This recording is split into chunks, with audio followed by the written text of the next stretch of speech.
LinkedIn News. From the news team at LinkedIn, I'm Jessi Hempel, and this is Hello Monday. It's the second week of our summer series, Navigating the New Office, and I'm co-hosting these 6 episodes with our producer, Sarah Storm. Hey, Sarah. Hey, Jessi.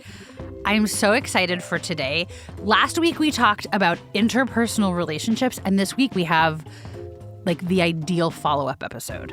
Right. Because last week, if you think about it, it was a lot about how we know other people better, how we basically, despite being perhaps far away from them or working at different hours than them, understand how to key into who they are and find meaning with them. Exactly. And this week, we're going to talk about how doing that same thing for ourselves enables us to do one of the hardest things there is, change. And it's so hard to make any little change. And that's why I'm so excited that you sat down with Katy Milkman. Okay, so Katy is a behavioral scientist at Wharton. Last year, she published this book, How to Change, the science of getting from where you are to where you want to be.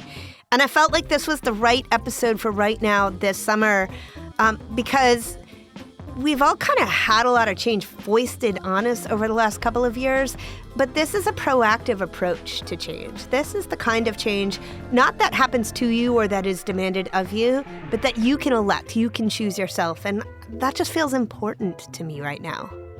One of my favorite things about the conversation that we're about to play for our community is that Katy's so compassionate about the ways that we trip ourselves up, and she has so many amazing strategies for getting past those moments and returning to the goal. So take out your notebook, folks, because there's going to be a lot in here that you may want to try out right away. Here's Katy. Whenever we try to change for the better, we struggle because there are so many internal obstacles to change, whether it's having the confidence to take a shot at it, whether it's forgetfulness or existing habits that are working against you. Maybe it's even the people you hear in your head because the people you've surrounded yourself with have given you a message that people like you don't succeed. And maybe it's that it's no fun. You find it miserable in the moment. All of those things are barriers that work against us making a change. But once we start to recognize what the barriers are, we can use tools from science to specifically counter them. I do think there's a biggest barrier and a most common, and I would say it is that change is a beast. It's unpleasant in so many cases. In so many cases, if you're trying to change your eating habits, you're trying to move away from things that taste better towards things that frankly taste worse. If you're trying to change your exercise habits, you're most likely moving away from lounging towards physical activity that might be a little bit painful initially. If you're trying to save more, you're probably cutting back on stuff you love. So for most of us and for most change, there's some pain involved. And the fact that there's delayed rewards and instant pain and suffering makes it tremendously challenging. It's not always the case, but I think that's the biggest. So the aha, actually, I think, comes from research showing that when that is the case, when you have delayed gratification associated with change, most of us think the best path, the best approach is what's most efficient? How do I get to the goal as fast as possible? What's the most effective route? And research by Ayelet Fishbach at the University of Chicago and Caitlin Woolley at Cornell University shows that is a big mistake. Instead, we should be looking for a path to our goal that may not be as efficient, but will be enjoyable in the moment so that it's not a beast to pursue and so that we'll persist instead of procrastinating or quitting. So to make this more concrete, think about trying to get in shape. Most people would say, okay, what's the efficient way? Maybe it's Stairmaster. That burns a lot of calories per minute. Let me do that. But it's kind of miserable. Sorry to whoever makes the Stairmaster. On the flip side, you might say, what's a fun way to pursue this goal? And it might be, speed walking with a friend every morning or going to Zumba classes with someone whose company I enjoy. That is probably not as efficient as hopping on the Stairmaster and just grinding it out, but you're going to enjoy that and you're going to persist longer. You'll keep coming back because the instant gratification component is actually there. And that we're trying to work against and fight this uphill battle. And the solution is actually to turn the uphill battle into a downhill one, to figure out how do I make it so that I actually don't dread doing the thing I need to do. What can I add on top? How can I reshape the path so that I'm not facing the obstacle at all, but instead my innate desire for instant gratification is aligned with what I need to do to get to my goal. So there's a little self-trickery here going on, Katy. You're disguising something that is perhaps intellectually good for one, or that at least we have decided on inside of something that gives us immediate pleasure. Exactly. And there's lots of different ways to do it, but that seems to be the best solution that I have seen to getting things done when the barrier is present bias, or, I want the immediate experience to be good and I can't deal with this long-term value that requires short-term pain. So kill the trade-off, sugarcoat it. It's the Mary Poppins approach, the spoonful of sugar. And I often talk about doing this in a way I've studied, which is through something I call temptation bundling. And that is distinct from choosing a different way of pursuing your goal. It's actually combining something fun with whatever you don't normally enjoy. So to stick with exercise, just to stay in one domain, but all of this can be applied to any goal, whether it's productivity, learning a new language, doing household chores. Temptation bundling in the context of exercise would be, I only let myself watch an indulgent TV show, like, say, Bridgerton, while I'm working out at the gym. And now, instead of dreading those workouts, which felt like a slog, I look forward to them because I can't wait to find out what happens to the characters. I'm totally engrossed in the show. Time flies while I'm at the gym. And not only that, I should say another asset of temptation bundling is if you're overindulging in something and you limit it so you can only get it when you're doing the thing you should be doing more of, you win another battle, right? Now you're not wasting time at home watching Bridgerton when you should be paying your bills or spending time with your family, whatever it is that is higher value add than the TV time. So that brings up actually two things I want to explore with you. First of all, I want to talk about habits and how difficult habits, good or bad, are to change. If you've done one thing for a really long time, introducing another thing, even under the guise of something that we enjoy. I love the idea, for example, of exercising with friends, which is the thing that would make me really enjoy exercising. Even stairmastering with a friend could be fun if the conversation were great. Just saying. Yes, totally agree. And P.S., research supports everything you just said. Right. But eventually, here's the thing. Since my habit right now does not include that, eventually I'm going to fall back because habits are just that strong. And so what I think a lot about is, okay, what then? When I stop, how do I pick up again? Because I think that it's the human tendency, and certainly my tendency, to be like, oh, well, stairmastering with my friend Claire didn't work. Like, I guess I don't exercise now. That is just the nature of positive change, that there will always be setbacks. What I think arms us best for that is, one, recognizing it, and two, having a plan for what we're going to do to just hop back on the wagon as opposed to just letting life sweep us away. So knowing that your friend may someday move, or you may have a holiday break where you all fall out of this pattern, what is the way you're going to get back to it? I think the worst thing we can do is just not have the expectation of these disruptions and not have a fallback plan in place for getting through those disruptions. That is, by the way, the way most of us take life is just, it comes right at us. We're not being deliberate and stopping and pausing and looking and reflecting on, what's fallen out of line and what's the new strategy to get it in line. And then years pass and suddenly I haven't exercised in years, right? So I think planning is a key part of all of this. And we're good at planning for some things, right? If you have kids, like I have to plan their summer camps at a certain time of year. If you are regular about going to the dentist or the doctor, you sort of have a yearly schedule of getting all your medical appointments set up. Or if you have to pay your taxes, which I hope hopefully everyone's doing, right? You plan around that, but we often don't plan around our goals to change. And that needs to be part of the same cycle, whether it's a monthly cadence or a yearly cadence. I'd recommend monthly. I think more frequent is more useful given how quickly we can fall off. But we need those plans, and then we need to use systems just as we do in the rest of our life to get things on track. And never expect that to end. It doesn't go away. It's not like, oh, you've really got it now. You can forget about worrying about systems or planning. It does not ever go away. We always need to be checking on ourselves. We're going to take a quick break here. When we come back, more with Katy Milkman.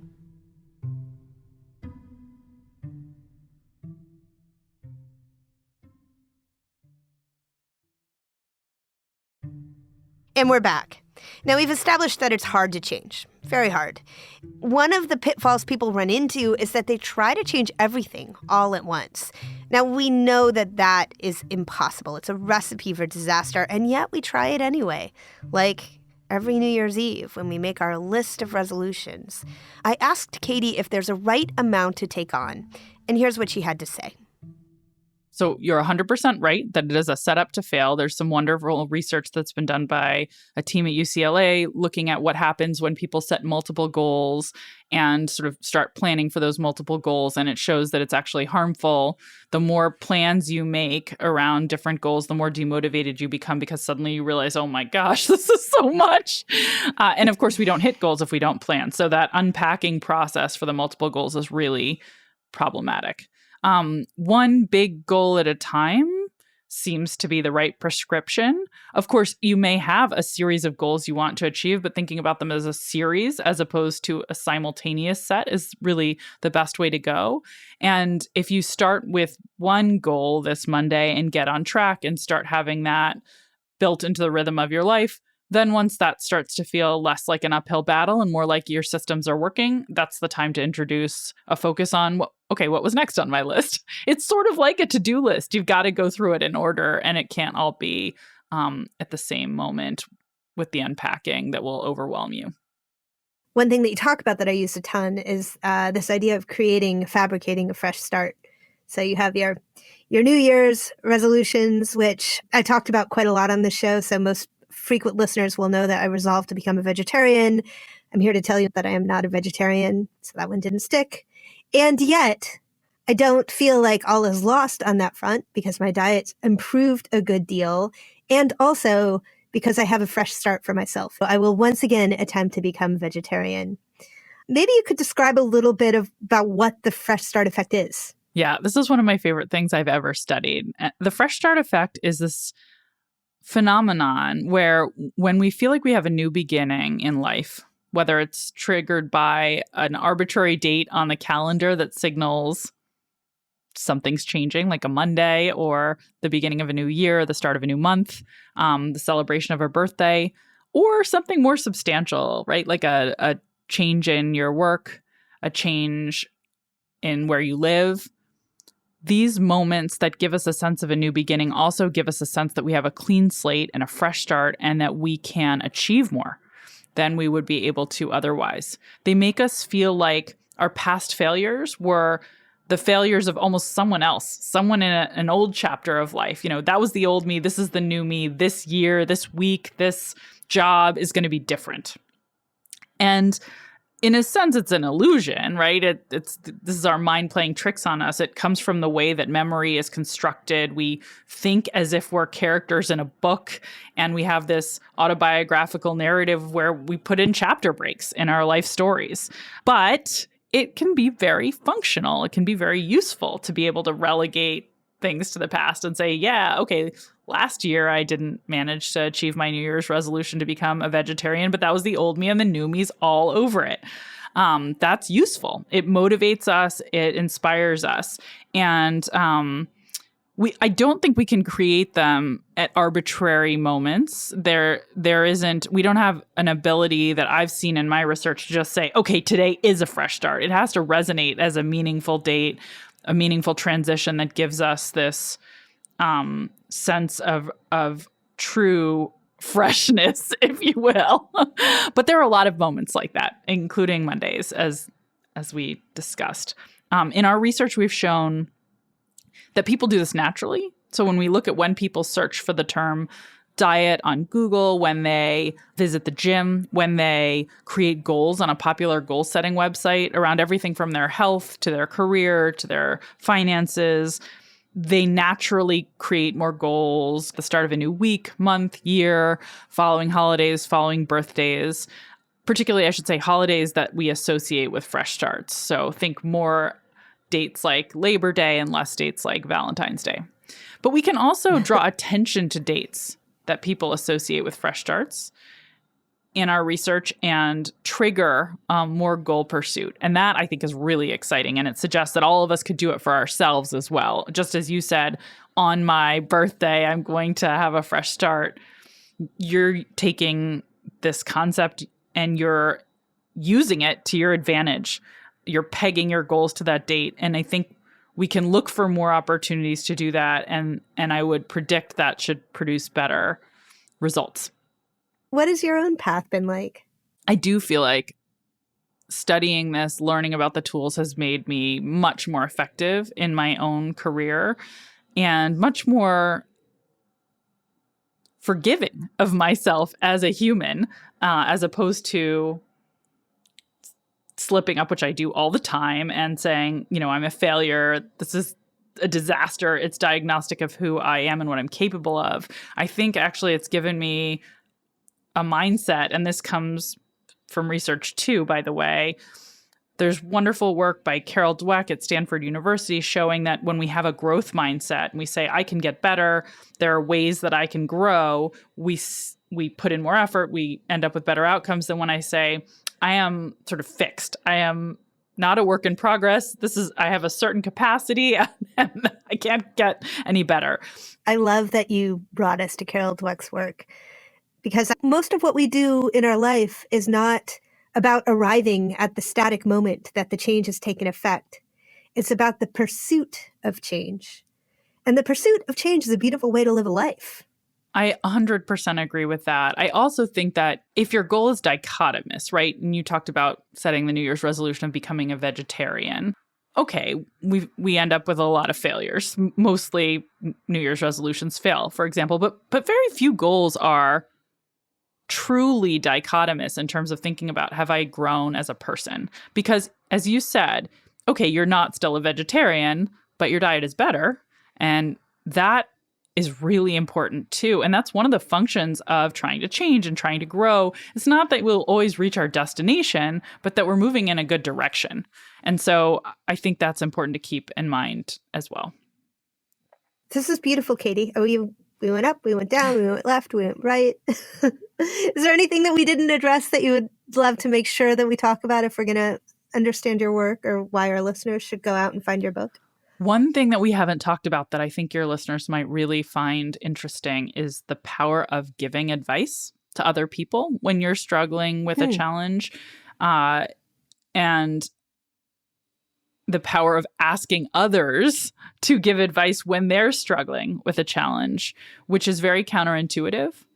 But there's this wonderful research that's been done showing that most of us have the intuition when someone near us is struggling to just offer a bunch of unsolicited feedback to them. And when we're struggling, to just go get a bunch of feedback from other people. That's what we think will solve the problem. And this research by Lauren Eskris-Winkler, who's a professor at Kellogg School at Northwestern University, actually says we've got the script wrong when confidence is a barrier to change. So if you don't know how to do calculus and you need to learn calculus, go get advice, go talk to experts. And if somebody doesn't know calculus and they ask you for tips on calculus, you shouldn't say, well, why don't you go try to just figure it out and give other people advice on calculus? That makes no sense. What she's shown, though, is if you lack confidence in your ability to get in shape, to be more productive at work, to learn a new language, it actually benefits you to offer advice to other people who are struggling with similar challenges, because being in a position of advice giver puts you on a pedestal and boosts your confidence.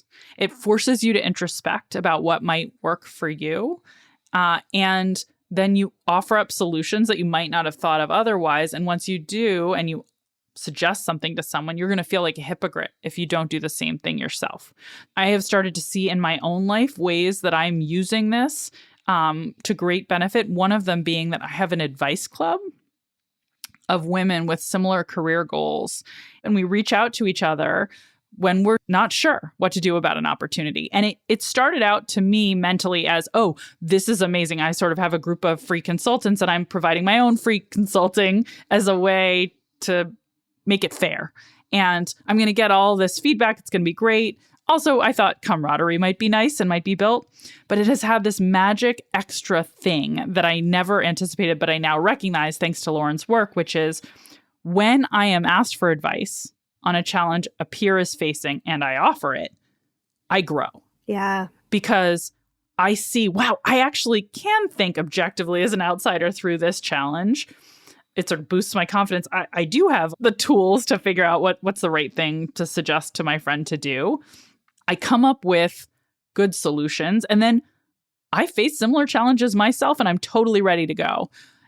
And I have that arm's length distance too, and I'm offering the advice that gives me better perspective. But then when the same thing happens to me, I feel ready for it. And I don't struggle the way I used to.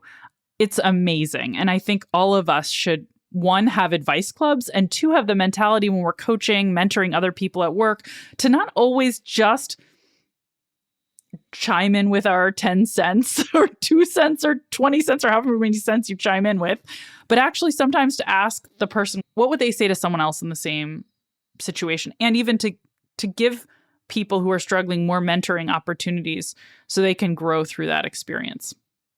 And just to push on this one for a second, though, Katy, it also is true that when we perceive ourselves to need advice, we go to the source of information that's going to give us the solutions that we want to hear. We're doing that anyways.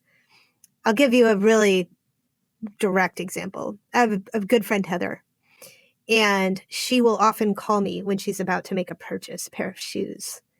And the reason she'll call me for advice is because she knows I'm a penny pincher. I'm a big saver.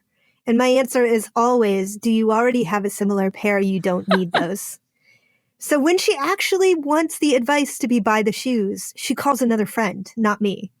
And I think that that's what we do when we solicit information. We solicit the perspective we are looking for. So then we could ask ourselves the question, or we could give the advice ourselves without that outsider, which is really interesting. Exactly.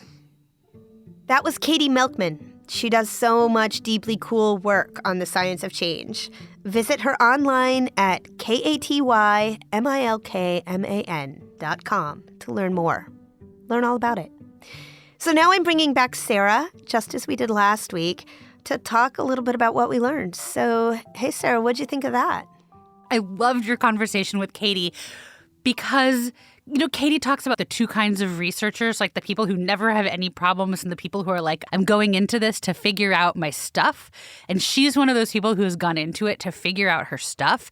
And to me, that makes her the perfect leader on this because she's in the trenches with all of us who are struggling to change. I thought that what she had to say was so useful and so good. And like so many academics, it was so clearly backed by so much research that she brought to the table. And that part really was exceptional, right? It was amazing. And she leads with such compassion. Like, we know because of all that research, we know that people are going to mess up and people are going to fall off the thing they've set out for themselves. And we know that if they take these steps, they can come back on track. And that to me felt really hopeful as a person who struggles with change. Well, listen, I really loved the advice that she had about advice. This idea that if somebody's looking to you for an answer, one of the ways you can best help them is to ask them how they would answer themselves. Because when you need to formulate advice for someone else, it's often advice that you yourself can take and might not have thought of for yourself. I thought that was so great. And then it's not like give advice for advice's sake. It's empower someone to recognize that they already probably have a lot of the tools that they need to solve the problem. The other thing that she did, speaking of working with other people that was really cool, was putting together, I'm just going to call it a board of advisors. I think she had a little bit of a different name for it, but a group of people who you can run your asks against. Like, should I do this thing? Is this in line with what I intend to do? And it's so different than going to the friends. Like you talked about the shoe example, right? You have Heather who calls you when she wants to be talked out of buying shoes. We tend to go to people to give us the thing that we know they are inclined to give us. And what I love about Katy having this board of advisors is that because it's a group of people who are in a similar sort of life stage, there's really no chance that she's going to be sort of given just what she wants to hear. She's going to hear a range of opinions and probably get asked a lot of terrific questions. Yeah, I think that's exactly right. The other thing I just wanted to call attention to is this idea of if there's a thing that you know that you really should do, but you know yourself that you do not want to do it, pairing it with something that you love to do. Bundling. Yeah. So what's an example of something that you might think about bundling for yourself? Well, so I am simultaneously trying to watch less television and also to exercise more. And so I really liked her example of bundling watching something super fun with going to the gym. Mm-hmm. So I've been thinking about doing that. I've been wanting to listen to more podcasts, right? Like the pitfall of making podcasts is that sometimes you don't get to listen out there as much as you like. And I was thinking like, oh, I can take walks with someone else in my ear. Yeah. Those are great examples. What's something you're trying to do or you're thinking of doing? Well, I've been working really hard on keeping lists, developing my second brain after our episode with Tiago Forte. In fact, now, as you are listening to this, listeners, I am 2 months into that. But the simple truth of the matter is that I don't like taking the time between things to go through and organize my notes. I just find it not fun. So I'm trying this thing where there are a couple of songs I really love to listen to. They kind of inspire me every day.